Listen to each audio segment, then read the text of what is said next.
You are now live with Dylan Kimlin. Hello everyone, this is Dylan Kimlin. Welcome back to the Round Table, where I grab 4 players across the Australian and New Zealand pickleball scene, and we discuss a lot of heavy topics that I guess the normal player base doesn't really get a chance to have a look at or necessarily learn about. Now, simply put, this week's episode, I've got 4 of the best, and we'll be covering captaincy and leadership. If you haven't yet, please like and subscribe to the YouTube channel, as well as follow me on social media, as we have got a ton of cool information coming your way. There we go. There's the tags up at the bottom there. And obviously with our players that are here on air, please follow their social medias as well to keep up to date. Now, all 4 of our guests are captains across the Australian pickleball scene, across both Major League Pickleball Australia and the National Pickleball League, as well as have had international representation as well. And we're going to take a look at some things that I guess you at home might not necessarily know about. So it's going to be very informative. Very much look forward to diving into it. Our first guest, jumping over to you, Mr. Wall. George, captain of the Brisbane Breakers. Can you give us a little bit of an intro, mate? Yeah, thanks, Dylan. Delighted to be here with this group as I'm looking everyone in the eye. I'm George Wall, current captain of the Brisbane Breakers in Major League Pickleball Australia. I previously captained the Fast Fours in 2024, and outside of that, I also was the captain of the Calcutta Kings in the Global Sports India League earlier this year. And that's my pickleball leadership experience, if you will. I'll throw it over to Sahra to say hello. Hello, everybody. I'm Sahra Dennehy. I'm currently captain of the Boroughs, or the Kookaburras, for the National Pickleball League in Australia. I captained for them in season 3 as well, and yeah, about to kick off season 4. I'll throw it over to Joey. Hello. Yeah, Joey Wild, captain of the Brumbies in the National Pickleball League. Captain of the Brumbies last season as well, I guess. That's about it for my pickleball leadership. Ex-soccer captain back in the day. That's going way back. Happy to be here. Throw it over to Narie. Hi, I'm Narie. I'm the captain of the New Zealand Hustle team for Challenger, for the Major League Pickleball team. Oh my goodness, you guys are so shy. What is this? I've covered you all so many times over the years, and everyone's just like fired up and loud on call. But we're going to dive into some questions for you all, obviously about captaincy. And yes, viewers, they will liven up as we get into it. But first of all, let's talk travel. You guys have obviously all just, maybe that's why we're a bit shy. Everyone's a bit knackered. I know 3 of you here have just come back from Vietnam. So obviously George and Joey, you fellas just played together as a team, for instance. Obviously this is probably more relevant as you as individuals, not necessarily as a captain, but just give a general idea for the viewers at home what your travel schedule is like as a player. Yeah, I think the last month in particular has been a bit of a whirlwind with the launch of the PPA Asia Tour, where there's been stops in Hong Kong, Japan, and Vietnam in the last 3 weeks. Joey and I missed the Japan tournament, played the other 2, and instead of the Japan tournament, went to Sydney and played the PPA Australia. I think right now there's just so much pro pickleball going on all across the world, and everyone's so eager to. It's really just FOMO of getting to all these events, and I think it's been hectic. And I think with the PPA MLP coming up this weekend, we'll see quite a few players that have played lots in the last month or so, and it's going to be interesting to see who gets out there with a full night's sleep, because it's certainly full on at the moment. I don't know how you two feel over there. You both look fresher than I do, so maybe you took a different flight back. Yeah, well, I flew back Sunday night as early as I could. Rushed from the finals day in Vietnam straight onto a plane to get back as soon as I could, I guess, to get ready for this next tournament, because it's 4th week in a row of tournaments, and I think after this week I still have 3 more weekends of competing before a break appears. So a bit crazy at the moment, and definitely necessary to get a full night's sleep at the moment leading into each tournament day. I don't know. Yeah, you were zooming onto that plane. I actually don't know how you made it, to be honest. Look, there's a couple of tricks to get through Vietnam airport security. It's 3 million dong, right? Just, a little bit of doctor goes a long way in Vietnam. Shout out Jack Wong, actually, for giving me the insight there. But, it was pretty hectic. Yeah. I didn't play that Sydney tournament. I went to Japan instead, and I love Japan, to be honest. It was really cool. But yeah, I think it took me that week in Japan to get used to the humidity over there in Asia. And then, I adjusted a bit more for Vietnam, and that was a good week for me. And still a bit tired though, but get ready for this week. Was that your first time going overseas to play? No, I went to America at the start of the that's year. true. Yeah. It's a few of us sweating Sahra's singles final in the Players Lounge of Vietnam. The stream cut out early in the third, so we were just listening to it wasn't necessarily the stream, that's probably bad. It was the Wi-Fi that we were hooked up to. Some fella came in and ran a Windows update halfway through, and that didn't work. But no, we were listening and got back to 10-9, I think, and we weren't as disappointed as Sahra was, but we were pretty disappointed. Yeah. Oh, I was watching from home and I was fired up. So, because I just commentated Toowoomba, so I was in my hotel room in Toowoomba watching all the games. Go guys! So, and I had some choice words about the commentary, but we won't talk about that. So, and Narie, obviously you've captained players from New Zealand coming across to Australia, and that's probably where we can start diving into as a captain.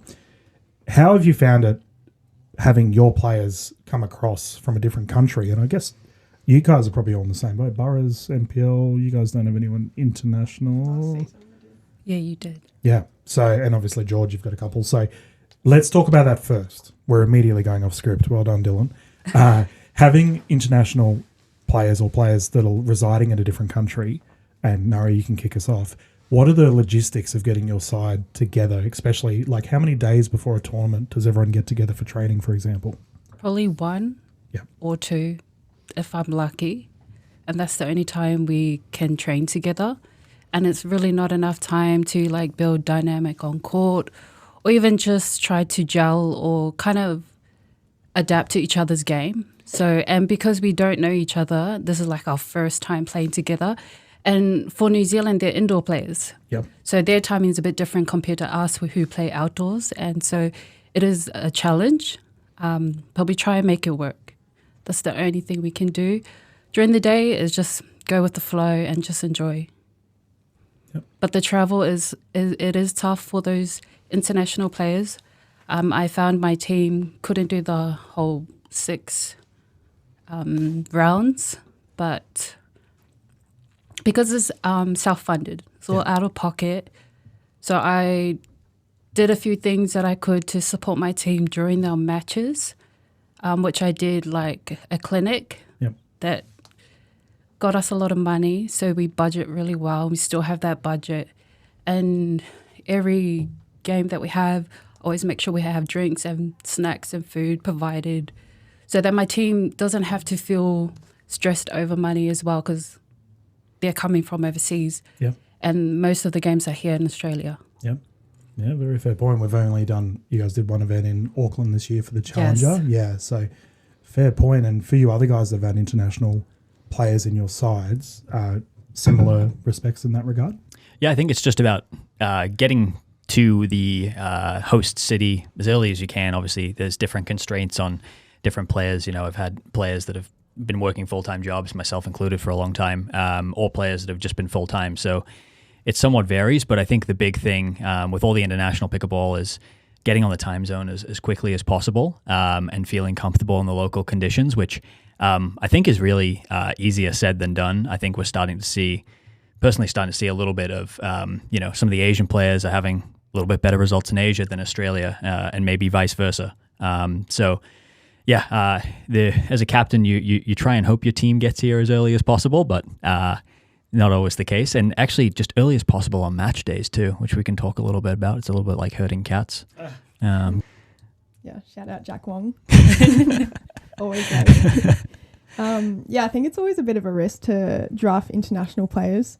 Obviously, with all the visa cases at the moment. I was lucky to get Brandon Contrado my last season for the Boroughs. I actually played with him at the start of the year in Tucson, so we had a bit of time together on court before I actually drafted him. And then, I was lucky enough to actually draft him as well for my team. And it was chill besides that. Yeah. Cool. And Joey, anything to add? Or? Yeah, thankfully I haven't really had to deal with international players on my Brumbies team last season or this season. I think that's kind of one of the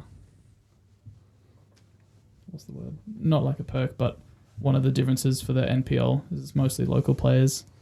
There's not really that incentive for international players to travel in the NPL format. So luckily for me, I have a full team that's within about an hour's radius that we can practice once a week. Yep. We can kind of build up some chemistry, some rapport before a match day. Yep. I think that's important, and get to know each other's game styles. So I think there are definite benefits to having players locally to more so than just getting them to the tournament on time. Certainly starting to appreciate like other sports, how they travel globally, regularly, tennis. I don't know. I was gonna say F1, but they're definitely flying private and whatnot. But everyone's doing it economy. It's not particularly. I know Joey was in premium economy the other week, so maybe he can speak to the benefits. Had a couple of good results, but it's you gotta do what you can to get up to speed fast. Yeah, I can't think of too many team sports globally that the players don't really hang out together during the week or like reside close to each other. Yep. So the pickleball MLP format is unique in that sense. Yep. Yeah. And on that note, guys, and this obviously is relevant for domestic players that might live in a different state or a different city within a state. Training and getting your training in down pat. Like, what is a typical, let's say you've got 1 week before an event and you get one event, like you said, you have one coaching session to work as a team or a training session to work as a team. What are you typically working on? Is it more team camaraderie? Are you just trying to figure each other's game style out? Like, what's the general go? And don't give away any trade secrets, of course. But if there's anything general that could be said to the viewers. I think, it's tough because everyone's going to be different there. But for me, it's mostly just getting a team session in, trusting that everyone's working on their own game individually. I think kind of as a player and a leader, you don't have all the time in the world to work individually with each player on your team to help them get better. In an ideal world, there would be. So I think, at least for me, coming into an NPL match day, it's just about getting the team on court together, getting the vibes up, seeing who works well, who plays well together. Do you want to say something now? Similar to what Joey's saying, that's what I focused more on. Just building that relationship as a team, just trying to get to know one another, and just as individuals, we just have to bring whatever we got as players, and we just hope that we gel well together on court. Yeah, you don't get much time. No matter what the league at the moment, it's just the nature of pickleball, I think. From my perspective, yeah, I do agree. Like, hopefully you've drafted the right people that are motivated to work on their own games when you're not around, and they've got their own personal goals. And that personal drive, that sort of self-interest leads to a better team result. But in the days leading up to a tournament, if we get a team practice in, largely I've learned just to keep the vibes high, as the kids say, just a very positive session, and try and have a little bit of fun so that when you go out there for the match day, everyone's, somewhat familiar with each other, somewhat friendly, and feels comfortable competing with one another. I think that's where you get hopefully a little bit of an advantage when the score gets close, but doesn't always work that way, of course. Yeah, I agree. I think looking back at like the last seasons as well, you see what like the top teams have in common is like everyone gets along really well. So for me, that's the most important part, making sure everyone gets along and is happy and team morale is high. Perhaps we'll get into it a little bit, but the nature of the captaincy role in pickleball at the moment, you don't necessarily have like a carrot or a stick as a leader. There's no like, hey, I'm dropping you next week, because that's not really a thing. Maybe the shuffle draft perhaps, but and then there's hopefully like the prize of winning is enough. But it's a unique situation, whereas like a soccer team, for instance, like the manager's making decisions and the manager will happily sell the player or kick the player out, whereas it's nothing of that sort. You're kind of stuck. decide to be sick or decide that your visa didn't come through or something, and you can pull out you of know, the match if you want. everyone's doing visa denials these days, as we know. I mean, it's a good point. We'll jump into that. Motivation. How do you motivate your team? Like, I'm sure, by the way, I don't know if you guys have studied like leadership styles and whatnot, but you probably all have different leadership styles. Motivation of yourself as a captain, and then also how do you, like, are you someone that leads from the front? You're a quiet achiever. You want your side to do well. Like, have you ever thought about this? Like, how do you guys lead your side and sort of get them going? Oh, no one's got an answer. I don't know if I've actually thought about this. Yeah. The motivation, there's certainly some people in the scene who are more motivated by, say, money. Some people are motivated by keeping their image up and things like that. So you're right in that there's different motivations. It's not really something that I've thought of, to be honest. Yeah, I think everyone who I've drafted is pretty much just self-motivated themselves. So you don't really have to do too much for them. They kind of just do it. That's the dream right there. Let's have a fully self-motivated. Sahra's drafting great teams. My team is the best. Watch out, Jelly. So just make sure they're all happy and you're not giving them a hard time. And yeah. I don't know if I do a phenomenal job of this, but one of the best leadership definitions I ever heard was leaders provide vision, direction, and motivation to a group of people towards a common goal. Said to me by like a pretty crazy ex-military guy, and it was actually a leadership program. I dropped out right after that. It's a bit scary, but yeah, I think that's kind of the job as a captain is like, hey, show what the end goal is, and show the path to getting there, and hopefully you can provide a little bit of motivation, whatever that is, whether it's, if you really want to hold the trophy or a little bit of money, or like, hey, if you get a good result, like this is going to end up being more sponsorship opportunities for you, but hopefully you've just drafted people that love to win. It's kind of something that I focus on. And then hopefully you can inspire your team members to provide motivation to each other. That's like the best case scenario. But I will say, like, in the limited time you do spend as a group, it's not the easiest. So it's an ongoing challenge. And Narie, similar? Yeah, a bit similar to everyone, but my style is pretty different because I've done a lot of leadership roles outside of like sports as well. And for me, it's like leading as an example to my team. Like if I want quality in work, in a result, I will also put in the work. I won't just be expecting that of my team, but also providing like maybe like tools or resources that can help them if they do come across challenges leading up to the day that they're playing. And just always being that support person. If I could create a space for my team to succeed, even if it's not with me, but that it's leading them to success, then that's enough for me as a leader. I think I've done my part. Either it's a bonus if it's with me, it's also a bonus if it's not with me. Yeah. No, that's a great point you make there. And I think obviously understanding your role within this person's career, like it does lead into pressure, which is probably going to be our first on-script question that I'm going to ask. Sorry, it's like 3 already. What are the pressures of captaincy?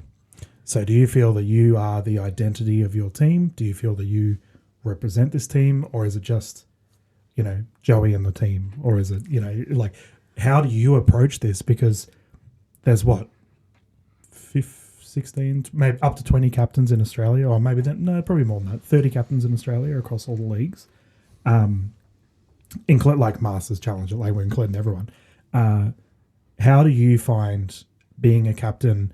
Not only do you have to try and perform at your own as an individual, but also then you've got the leadership role as well. Is there any additional things that you find that a normal player wouldn't expect? I've had an experience which I don't like to take things all on my own. I believe that it's a team for a reason, and if I delegate certain things to my team, then we are in this together. We help each other out, and I'm grateful that I have a great team because everyone communicates really well. So I'm not overwhelmed by so much that everything's on me. It is tough because you want to get the results. So I reached out and got a coach. So shout out to Coach Narie. got her to do the coaching. So on the day, I can just focus on being a player because I wasn't getting the results that I wanted because I'm too worried about my whole team. This time round, I was like, no, when I start playing, that's when I'm a player, and I'll leave the coaching to my coach so she can just coach us and guide us during the matches. And that leaves a lot of stress during the matches. And I'm so grateful for that. Like, just having a lot of people to support you and just know that people are out there that are willing to, like, help you out in your leadership role and as with your team as well. So it goes a long way, but I think that's something to be open-minded. Like, it is hard. It's not something easy because it's a new, like, sport in Australia and it's a new competition. But just be open-minded that there's a lot of support out there. Yeah, I'd echo what Narie's saying there 100%. I think at this stage, whether it's MLP or MPL, if you're the captain, you're also the coach, you're also the manager. So you have so many responsibilities on yourself during the week and on a match day that it can detract from your own performance. And I certainly felt that last season in the NPL, trying to squeeze the most out of each player on your team while trying to focus on yourself and your own skill. It's so tough. I think, well, this season I've brought on Benny Boy to help coach, and I'm excited to see how that changes the dynamic. But I think that kind of coach is the missing piece at the moment for someone who can kind of come up with a game plan, help each player individually, think about the tactics on the match day so that you can more focus on yourself. Mm-hmm. Because again, that's what makes it so different to other sports where, like, going back to being a soccer captain in high school, it's like the coach already has the game plan. You just have to worry about, like, yelling at the teammates to get their butts in position, like when you're on the field, which is part of, like, you seeing the play anyway. So it's certainly tough in pickleball when you're trying to balance so many roles. Maybe the audience doesn't maybe know this, but there's such a need for coaches in pickleball, particularly at the higher levels, like people who know what they're talking about and can give good ideas to either individual players or a team. If you think you're someone who can do that, there is an endless opportunity right now. It took me like 2 events as the fours captain to figure out that I actually needed to play well if our team was going to win. It was just like something that I didn't even think about. Like, oh, I actually have to play well too, and not just make sure everyone else plays well. And you just kind of sometimes, I mean, particularly when I first started, just got a little bit lost with things that didn't actually move the needle in terms of winning and losing. So, yeah. How do you feel going from having a coach on the fours to not really on the breakers? I think that fours team was like in a very unique position where it made a lot of sense. I think everything went right. From draft day to like the final touch of, I mean, I hit an Ernie to win it in Melbourne. I hit like you know exactly. Everything went so well, and I hit an Ernie, right? Like, I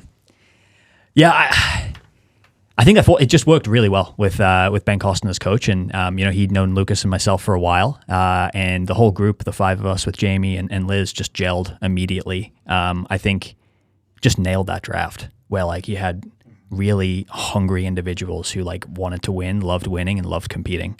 Maybe we can talk more about drafting, but that just situation really opened up itself for me, and it was great. I think moving to this year, without necessarily a coach, I think both myself and Jack have a lot of ideas on how to win pickleball matches, and I think communication is something that we're getting pretty good at as a team. Sahra can maybe correct me if she doesn't agree. But I think the big thing that we missed at the first couple of events was, last year I had Ben telling Lucas to eat food during the day. And this year I needed someone to tell Jack to like drink water. He's not particularly good at bringing water bottles to the tournaments. So a single water bottle. Just a single 600 ml. Yeah. So we're working on that at the moment. Nice. I'll share our drinks. Yeah, maybe we can. A little merger between the 2 teams. I wouldn't mind that. Yeah. Yes. I'll pinch. Oh, were you going to say something, Sahra? I'm working with Sarah's microphone. You can jump in. What I was going to say. Cool. Amazing points. And I agree in that I feel every team should have a coach. I've said this many, many times. Or at minimum, like you're talking about Narie, in that she's a coach / manager. So someone that can organise your team. Things like accommodation. Like, just so the viewers are aware, is it up to the captain to organise accommodation, flights, or is that an individual thing? Because each league, I imagine, is probably different in this respect. Well, MPL, we don't really think about that too much because we're all local, state-based. I'm pretty sure MLP, like, it's up to the individual. MLP, yeah. Some captains organize Airbnbs or accommodation or that kind of thing. From day one, I've decided that's just not going to be me. A few reasons. Terrible. I mean, one, everyone's got a different budget. And then two, like, if things aren't going your way, like, last thing you want to do is go home on a Friday night after an 0-4 defeat and like, oh, should we sit and watch the replay? Like, I think everyone doesn't know each other super like well enough for that. That's my personal stance, but I know other teams love it, and you've seen like some great social media content out of that, and they've done a good job. Have you ever stayed the Smash House? We had a Smash House in Melbourne last year. Okay, It was fun. yeah. We didn't win, but it was fun. We stayed friends. No complaints. Yeah, I think for my team, I'm pretty lucky because I've got 2 other people on my team that have previously been captains. Summer was captain for the Crocs and Josh was captain for season 1, 2 and 3 for NPL. Yep. So they both understand like the challenges, I guess, and the struggles of captaincy, and they do help me out a lot. So say for like accommodation, Josh actually reached out to the teammate Nigel, saying he can already crash with him for the MPL and tournament before, and yeah, so they're really handy for my team, and yeah, it's good. Yeah. Nothing you want to add? No. Not really. I think it's similar to everyone. Do you guys have? Does anyone ever take a vice captaincy role? Just curious, or is that not a thing in pickleball? I've started to delegate like certain tasks, not the important stuff. Just like see if it's more fun in games to try and get the team together. Like I've currently got like told Katie last time that she had to make Jack drink water and had to introduce Jack to Sahra. Now they played some mixed doubles together. Like That was good. pretty good from Katie actually. I have to let her know. No, I think maybe in the past like Jamie Way was on the fours. You know, she's naturally just really loud on court. I think she was really an engine of our team, so maybe a little bit, but I don't know of any teams that have official vice captains. Anything in the Challenger League? No. I might have to think about it. And Who are you going to Decide appoint? one. Nick? probably Nick Mal. Is he ready? Yeah. I think he's ready. He's a guy who wants to win more than anyone. Yeah. Shout out Nicky Mal. Yeah, and you're right about having someone loud like Jamie on the side, like having that vocal presence in your side. Now, someone who's commentated all of you guys and have commentated all of your teams. Actually, have I done the hustle? I might have done it last season. I'm trying to think. Anyway, for your, like, do you guys find it's essential to have a vocal spark on your team? Someone that's like, vibes might be low, just someone to be like, come on, time to ramp, we got to get up. Or is this something you're like, whatever, it's not a relevant thing? No, definitely important. Like, I go off by energy. So I'm the loudest in my team. So I'm like, if we're not speaking, then we're not getting the results. I need to hear what you're feeling, what you're going through, and I need that energy to be built up so that we're all on the same page and we're hungry to win that point. And also we've got Nay on the side just screaming like, you got this, go, keep going. And even when like you're like feeling like you're making too many errors, you don't know what else to do, you can just hear that voice, get back into it. And that's what I love, and that's what I want from my team. Even if they're not loud, but I can be the loud person, I'll do it. So yeah, I've been practicing a lot with trying to communicate and be talkative on court, which I don't really do. But I thought, you know what, I'm going to do it. Out of my comfort zone, but if it works, and it does work for me, then why not? I thought you were going to say you've been like practicing the come ons. I was like, So we could do that now. That'd be great. Yeah. You probably hear me. I'm here wondering if Narie like asked all her draft prospects to send through some audio. That's not a bad idea. Yeah, your best come on. Yeah. Yeah. When it gets tough, that's important. I think like the cheat code in Team Pickleball right now is actually playing as a team. Yeah. Yeah. Julie pointed that out to me recently. I was like, oh man, how did I not think of that in the last 18 months? You're so right.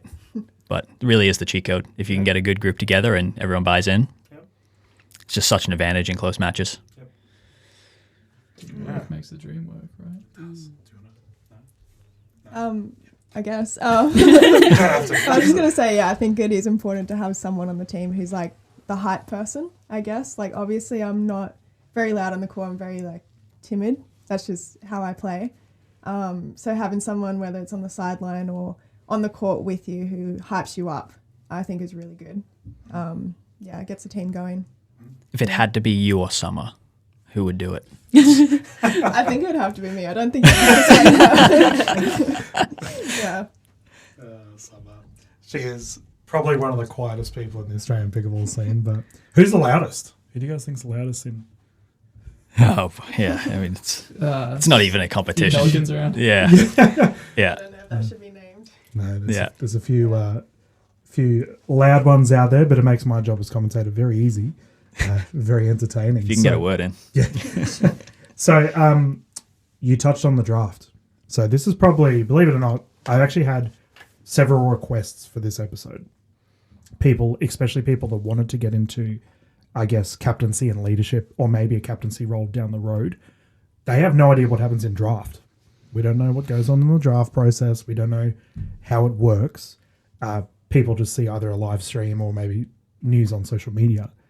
Obviously, we recently had that big draft or auction overseas as well. So people are starting to watch more content relevant to the draft process. So similar to the last question, don't give any trade secrets away. But can you guys just give a general idea, like maybe a week leading up to the draft, maybe some homework you might have done, and then what actually happens on draft day? And obviously each league is different, so give your perspective if you can.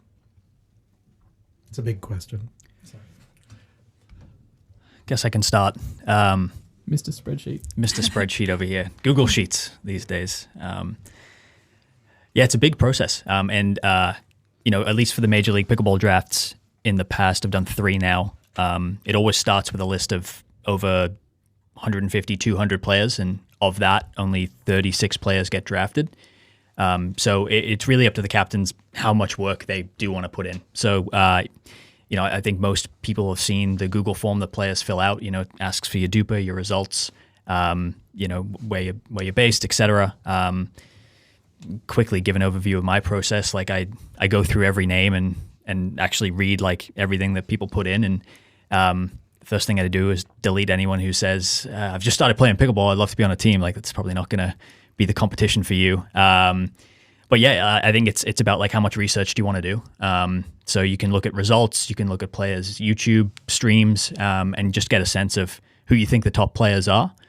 And then come draft day, you really want to have a sense of, okay, I'm picking from draft position, be it 10 or 1. It's actually a big difference between the two because of what type of team you're going to be able to build. So you can kind of do all the research in the world, but if you're in a spot where you can't build a certain team, let's say you have a low pick in the draft and you can't get one of the top females who can do it all, play singles, play left side, then you're going to have to build a slightly different team versus if you have pick 1. So I build out sort of the best players that I think I could get. And, along the way, there's spreading some misinformation to other captains, which I think is incredibly important. I have Joey help me with that sometimes, and whether he knows it or not.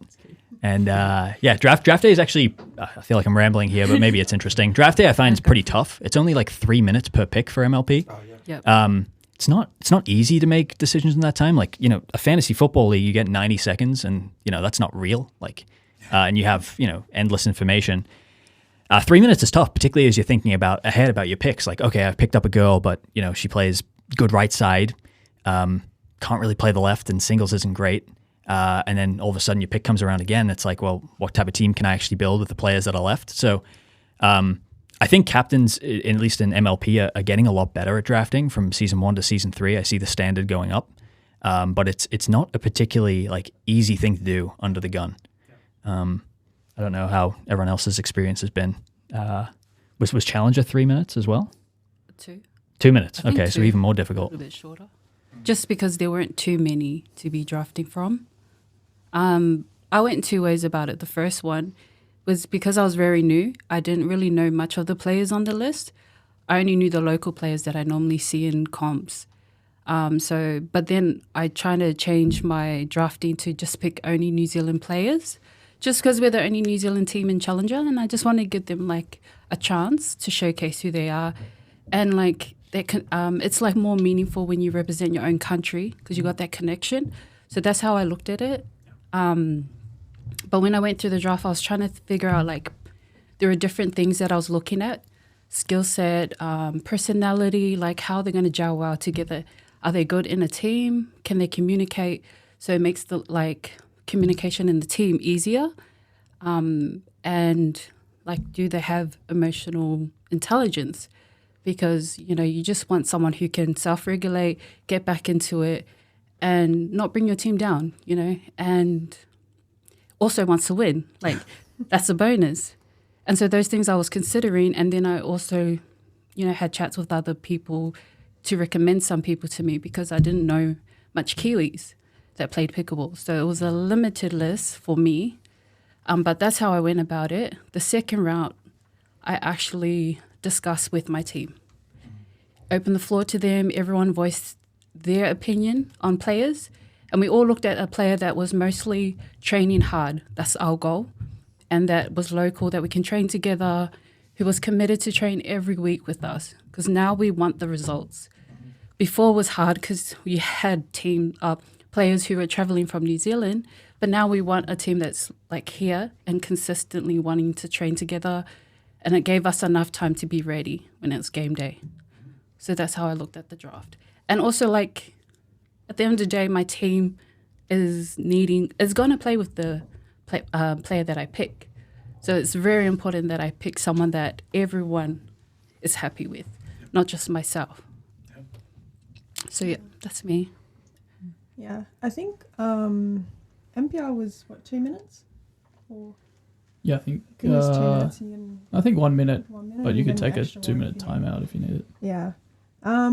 Yeah, it's pretty stressful, to be honest. I don't know about you. I get stressed for draft day.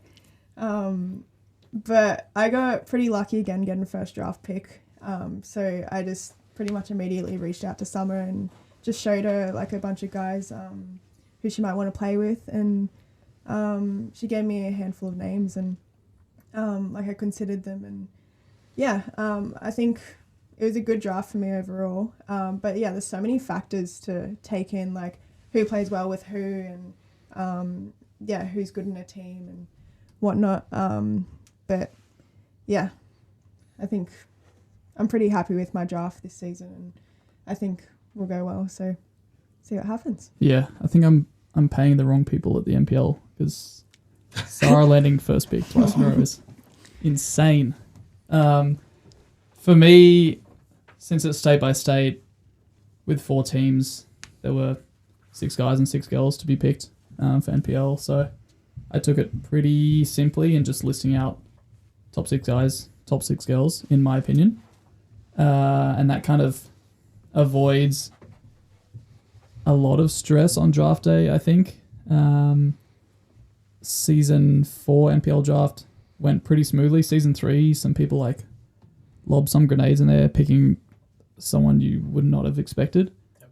And if you overthink it and try and do mock drafts of who the people before you're going to pick, that kind of screws it completely. Yep. So I took it pretty simply this time around. But yeah, with my last pick, I took someone that hasn't really played much pickleball, Lara. Yeah, I used to play tennis with her. Yeah, I heard she used to chop a lot of She's very good. people at tennis, so that's kind of why I picked her. But it's kind of like an upside pick to hopefully get better as the season progresses, because when you're drafting, you have to think about how good people are at the moment, people's potential, the energy they bring to a team, their ability to train, a lot of different things to get your like ranking. Yep. It's not just based on Duper. Yep. And yeah, I think it's easier to have a list full of names you know than names you don't know. Kind of going back to what George said. Like, you can do a lot of research on players. Less so with NPL because it's local. But like MLP, you've got a swamp full of international names who a duper of 5-1 in this country could be equivalent to a 3-2 in another country. Like, That's where the value is, just the 5-1 duper that no one's ever heard the name of. There's some gems in there most of the time. Yes, so you can just go digging. I think it's an important job of a captain is to like comb the whole list and make sure that players deserving of opportunities get them, whether that's be level or just like commitment. I think if you're someone who's looking to get drafted in a team league, like I think we've all touched on what we're looking for as captains, as people drafting is good teammates that are hungry to get better and want to be competitive and win. It's the 3 keys. Yeah. I've got a question for you all on the topic of drafting. Have you ever had a pick that might jeopardize your position in a team? Like, let's say you're traditionally a left side player or a right side player, but there's a pick available that you would have to adapt your role in the team. Has that ever occurred, and have you seriously considered or maybe gone ahead with a pick like that? Can talk a little bit about the Kolkata Kings. Bit of a different situation in India where you just saw actually an auction draft for the Global Sports League. It was fully streamed if anyone wants to check it out. It was pretty interesting. We were streaming that alongside your singles final on Sunday. I won't say who was watching what. But that initial Kolkata Kings team in January, it was put together by some fellas over there in Mumbai who didn't have a great sense of how to put a pickleball team together that made a lot of sense. Left side, right side, singles, no singles. And so when I went over there and they said, "Hey George, you're the captain. I'm more of a left side player. Don't really play singles at the incredible level that some of the guys over there were playing." So I had sort of a small role to fit, and we had Colin Schick on our team, who's he's just a better version of me. And so my role on the team at that point was to step back, let him play, and just kind of coach and manage, which was an interesting week. But I think it happens. I don't think too many captains in Australia are drafting thinking like this player might upstage me. I think most, if not all, just want to win. Yeah. I haven't done that, but when you got me to sub in for your team, I hadn't been a left side player. So for like that week beforehand, Danny was just drilling me left side, and it actually really helped me a lot. So that was good. It was good for me. My strategy with Sahra that week was just I'm going to tell you how good you are every day, and see if that works. No, you played really well. I actually Adam Hall had a thing up what's going to be the big stories at Tweed. And I wrote in there Sahra Dennehy's going to be unreal or something, and he reposted it. I was like, I got to build Sahra up this week, but it's come true. I mean, you're playing incredibly well, so it's I don't feel bad about that prediction at all. Okay, so if there were any up and coming captains that may want to get into this sort of space, what is something that you've learnt being a captain that you wouldn't have even thought of before it? And is there any tips you can give anyone that may get into captaincy across, even if it's draft relevant or if it's just general day-to-day, managing a side, managing yourself, working with league commissioners and CEOs? What's the general, this sort of stuff that you can give some tips for people at home? Gee, I don't know too well. I don't know how to Prolonged be a good silence captain. there. Yeah. What makes someone a good captain for pickleball? I think if you're just a natural... If you're someone who's on the court on a doubles team and you're the one sort of saying, hey, we should try, drop into this guy's backhand, or, the person that's kind of leading the team, you probably already have 80% of what you need, maybe more. Yeah. I think if you're naturally inclined that way to want to step up and be a leader and love pickleball and want to see it grow in Australia, I think jump at it with 2 feet. And there's been plenty of opportunities the last couple of years, and I think there's going to be even more. Hopefully even more going forward. So I'd say don't be scared. I think there's players that have done it that they've been timid about it. Won't name names, but now come on to do incredible jobs. So and won titles. So anyone can do it if you want to. I think as well as the tactical stuff. If you're one that builds up your teammate on the doubles court as well, I think that's pretty important, especially when it comes to not just pumping up a team, but kind of reassuring and helping them through hard times. Like if you're someone on the doubles court who solely focuses on yourself, even if you have big energy, but you're not like supporting your teammate, then maybe supporting a whole team is not the right move for you, and you're better suited to just fill your role on a team. But yeah, if you're used to picking up teammates, I think that goes a long way too. I would also add, like, it's also important, like, just to enjoy the experience. It's not going to be perfect, but just live in the moment and enjoy being a captain. Because sometimes we forget that, like, when we're overwhelmed by all the things that are going on, that you kind of, like, think it's not for you later. But if you just look at it as a positive thing and you enjoy it, then, you know, that's something that you can take away, like a great experience.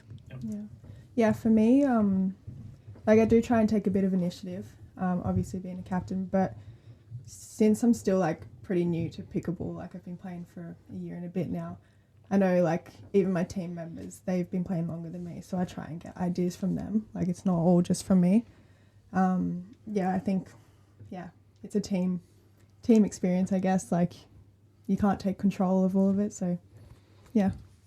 Yeah, there's so many different ways to lead. There's no one way to be a captain. Like George said, there's so many opportunities, even just in Australian pickleball. Like if you get a chance, just grab it with two hands and do your best. And do you guys find, like, let's say it's tournament day one of your team playing, and you put that uniform on, like, do you feel pride? Like, yeah, this is my unit. Like, I'm really proud of what we got going here. Like, I'm just curious. Like, what's the general feeling of being a captain? Just run through a brick wall. I'll do anything for the Brumbies. I'll say mine in New Zealand was really like special because it's my first time playing in New Zealand. I don't play pickleball. I learned pickleball here in Australia. But I wanted to make everyone proud and also just play my best. Like I was going through a lot that week. But, you know, I just took pride in like, just remember like you're representing your country. You love pickleball. You're trying to show them like this is where like the pathway to pickleball is, and just enjoy it and just give everything you've got on court. And there were so many people that came after and introduced themselves. The New Zealand community in pickleball was so beautiful. So good. I just felt touched because like I'm nobody. Like it was so nice that they like even knew who I was, and they all came and support me. Like that was the biggest crowd I have ever seen. Not only did they stream it, but they were all cheering. And it was just like a special moment for me because like I don't like the attention. Like I have anxiety. I want to be in the background. But that moment I just forgot all of that. I was like, no, I want to make my people proud of me right now. And I didn't get the results I wanted as a team, but I was proud of how I played. Yeah. And that was the main thing for me. Yeah. That's cool. That's awesome. Yep. Yeah, shout out New Zealand. Apart from maybe the PBA Vietnam event last year, like New Zealand consistently has big crowds come out and they're really passionate for pickleball. Yeah. So I can imagine it was an honour to represent that.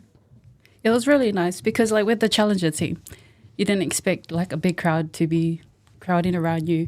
And even some of the other teams came and watched as well, and they were like giving me good feedback. So I was like, oh, okay, thank you. Like we didn't get the result, like we didn't get the win, but they were just impressed. Like they could see the fire in us and our team, that it really meant a lot. I think the loudest cheers of the weekend this year were coming from your court and the people spectating that. Yeah, I agree. Like as someone who commentates, like I go to the New Zealand Open in a couple of weeks and do the Wellington Pickleball Cup all the time. The Kiwis are mental, and they are such a diehard fan base. So we are very lucky to have quite a bit of New Zealand representation in our area, and we can play for the fans. Did you consider yourself a role model to other players before your captaincy role, or were you just like, I'll give this a go and we'll just see what happens? Or are you still figuring out if you're a role model? It's probably what else I should add. I don't know if I feel like a role model, to be honest. Yeah, I just go out there and play pickleball. Yeah, okay. Yeah. Try and be a good person, but not thinking about being a role model, really. shocks me when people watch us still. I don't know. I totally agree. Don't see myself as that at all. It's like a great honor that people would tune in online or be there in person and enjoy us playing this sport. It's super cool. Don't think about that at all. But I think, of course, if you are playing on the stream or you are in a big match, like it is important to behave in a way that is consistent with your values. Yeah, I agree. I think it's hard to think of myself as a role model. Like, just feel like a normal person, just playing pickleball because you love it. But yeah, I agree. If people do see me as a role model, I hope they look more at my attitude on court. I think that's really important. I don't want to be representing myself like a bit odd, I guess. But yeah. Weren't you throwing paddles everywhere in Vietnam? Oh, yeah. I think I broke like 3. That was Sahra Denny, I think. Yeah. Very cool. And it's crazy, right? In that, like, have you guys? I'm very much someone who, when you're in a big moment, like we did the APO this year, right? Australian Pickleball Open, and there was moments where so many people are there. We've got Australian Pickleball Championships coming up, over 1,000 players, where you just take a second to like, wow, this is happening, and I'm in a privileged position here to be watched by all these people. When was the first time? Have you guys had that moment where you're like, "Whew, this is big. Like, this is a big moment, and I'm really proud of my efforts to get myself here." Yeah, I guess I felt like that on Sunday, because it was a Vietnamese crowd, obviously, and when I was playing Yufei, she's not Vietnamese, so the crowd's going for both sides. And then there was moments when like there were good points and the whole crowd was just roaring, and it was just like, it was so intense. It was just blew my mind really on court, and I just have to like step back for a second before we played the point. But yeah, and then like in Japan, like people ask for signatures and whatnot, and like, I don't know, it just makes you feel good. But it just doesn't feel real at the same time. But yeah. I think falsely felt like a celebrity at the AO Pickle Slam at the start of the year when we had a crowd of people who had no idea who we were, just tennis fans that, I thought maybe they thought we were more professional than we actually are, and they were asking for autographs and things. Yeah, like pictures, and every time I get asked for a picture, I'm like, are you sure? Where are you going to put this? I got to sign someone's forehead. I don't think that'll ever happen again. So, yeah. They just got it tattooed. Just a big joke. And hopefully I see them again. All right, cool. All right. We are slowly starting to wrap up, guys. Thank you so much for taking this time, by the way. Who do you think's the best captain in Australia across all the leagues, or someone that has formerly been a captain, and why? And you can give me smart aleck responses here if you want.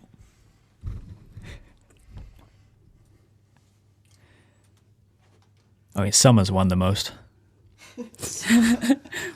Someone needs to research Summer's leadership qualities, because she just was unbeatable.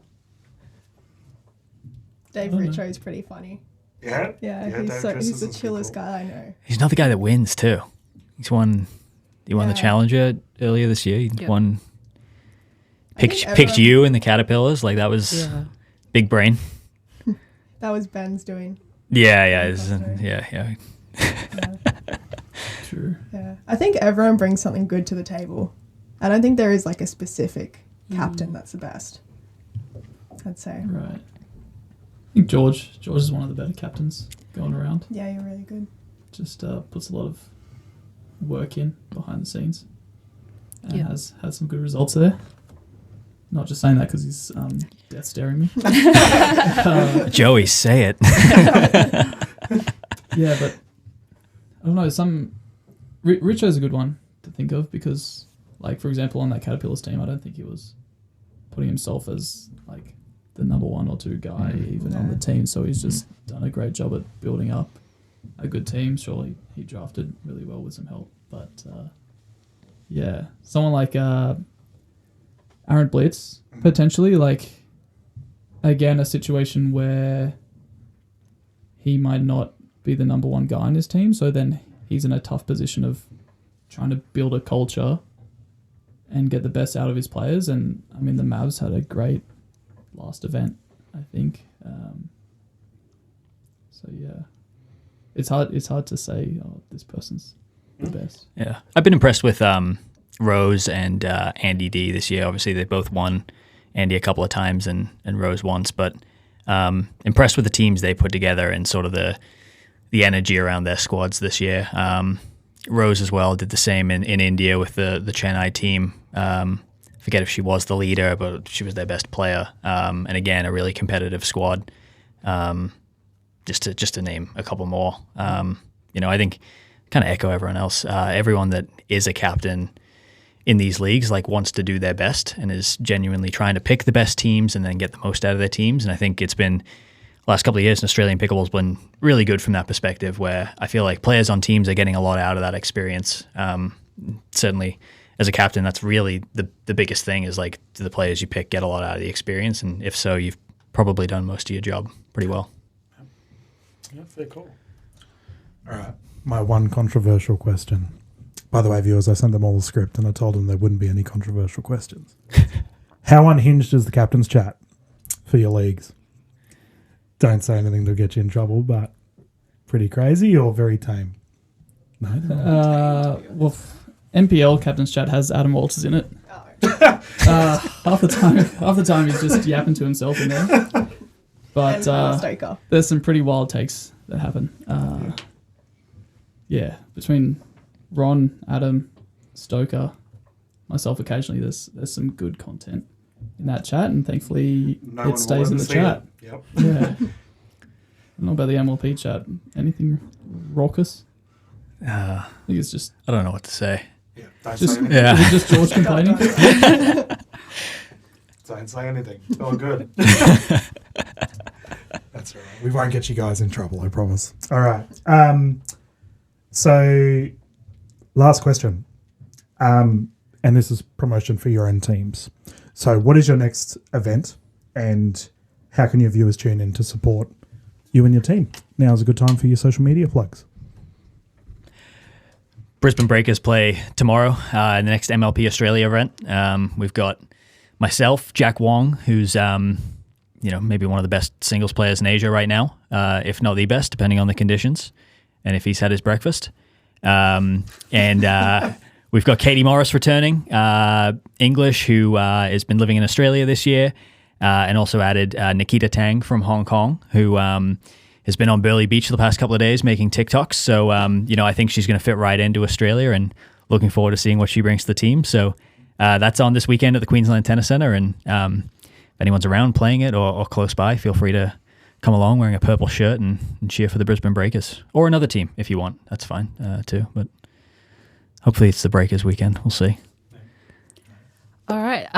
Same thing this week. The New Zealand Hustle is playing on Friday 11:30 a.m. and Saturday 1 p.m. We're versing Sydney Smash first up, and then we've got the Gold Coast Glory. I do have myself and Ryan Simmons, and then we've got two subs, Jake Winan and Zoe Dagmar. Yep. For NPL, the next round's on the 20th of September, if I'm right. You can either come to Redcliffe Tennis Club, or you can watch it on Green Zone, or you can just... Green Zone. Or you could just look up NPL on Instagram or Google and you'll be able to find it there. For my team, the Boroughs, I've pretty much said my team. I've got Summer Dalabona, Josh Nipris, and Big Nigel Lee. And, Big Nige. Yeah. Big Don't know who Nige. we're going to take on you. Might be Joey. Might not. Yeah, we'll see. What Sahra said. This weekend is the MLP, which is a little warm-up for the big dogs coming in next weekend at the NPL at Redcliffe. Brumbies coming in hot. Myself, Nick Mal, B. Horsley is out for the first event, so we'll have some... Ooh. Ooh. What's Who's going on there? Unnamed sub coming in. Who's the sub? Who is it? We'll see. And then we've got Lara Walker. Tennis prodigy. Going to be a weapon by the end of the season.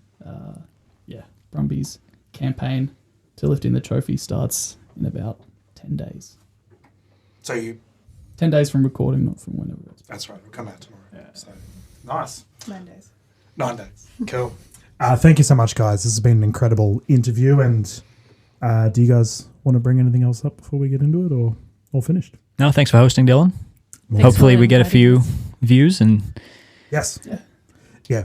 Well, it's more education, right? Informative for our viewers at home who wouldn't necessarily know the life of a captain and what to expect. So, viewers, we will round out our episode here. Terrific from our captains here of the Australian New Zealand pickleball scene. If you haven't yet, please like, share, and subscribe this episode, as well as follow all of our players on court and their teams, because they, as we said, will be playing very shortly, and you'll be able to cheer along.